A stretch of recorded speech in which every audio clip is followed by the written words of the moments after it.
Hi Ravi. Hi sweet. ಏಯ್, ಆಸ್ಪತ್ರೆಯಲ್ಲಿ ಏನಿದೆ ಅಲ್ಲ? ಮೈ ಹುಷಾರಿಲ್ಲ ಅದಕ್ಕೆ ಚೆಕಪ್ ಮಾಡಿಸ್ಕೊತಾ ಇದ್ದೀನಿ. ನೀನ್ ಈ ರೀತಿ ತಬ್ಕೊಂಡ್ರೆ ನಾನು ಹ್ಯಾಕ್ ಚೆಕಪ್ ಮಾಡೋದು? ಸ್ಟೆಥೋಸ್ಕೋಪ್ ಎಲ್ಲಿಡೋದು? ನನ್ ಹಾರ್ಟ್ ಬೀಟಿಂಗ್ ಚೆಕಪ್ ಮಾಡೋಕೆ ನಿನ್ ಸ್ಟೆಥೋಸ್ಕೋಪ್ ಇಂದ ಸಾಧ್ಯ ಇಲ್ಲ. It's possible only by your heart beating. Doctor Ravi ತುಂಬಾ ಲಕ್ಕಿ, ಇವತ್ತೊಂದು ಫಸ್ಟ್ ಕ್ಲಾಸ್ ಕೇಸ್ ಸಿಕ್ಬಿಟ್ಟಿದೆ. ಡಾಕ್ಟರ್ ಮುರಳಿ ಎಕ್ಸಾಮಿನ್ ಮಾಡ್ತೀನಿ ಅಂದ್ರೆ ಒಪ್ಕೊಳ್ಳೇ ಇಲ್ಲ. ಎಸ್, ಡಾಕ್ಟರ್ ರವಿನೇ ನೋಡ್ಬೇಕು ಅಂದ್ಲು. ಅದಕ್ಕೆ ಅಲ್ಲಿ ಇಲ್ಲಿ ಜನ ಮಾತಾಡ್ಕೊಳ್ಳೋದು ರವಿ ನಡತೆ ಚೆನ್ನಾಗಿಲ್ಲ ಅಂತ. ಮಾತಾಡ್ಕೊಳ್ಳೋರ್ ಬಾಯಿಗೆ ಮಣ್ಣು ಹಾಕಿ. ಡಾಕ್ಟರ್ ರವಿ ಡಿಸ್ಟಿಲ್ಡ್ ವಾಟರ್ ಇದ್ದ ಹಾಗೆ, ತುಂಬಾ ಪ್ಯೂರ್. ಎಲ್ರ ಹತ್ರನೂ ಸಲಹೆಯಿಂದಿರ್ತಾರೆ ಅಷ್ಟೇ.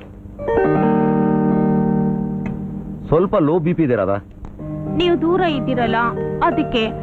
Just you kiss me once, ಎಲ್ಲ ಸರಿ ಹೋಗುತ್ತೆ. ಲೇಟ್ ಆಗಿ ಮಲ್ಕೊಳ್ಳೋದನ್ನ ಕಡಿಮೆ ಮಾಡು. ಈ ಟ್ಯಾಬ್ಲೆಟ್ಸ್ ತಗೋ, ಒಂದ್ ವಾರ ಬಿಟ್ಟು ಮತ್ತೆ ಚೆಕಪ್ ಬಾ. ಒಂದು ವಾರದ ತನಕ ನಿನ್ನ ನೋಡ್ದೆ ಹೇಗಿರೋದು ರವಿ?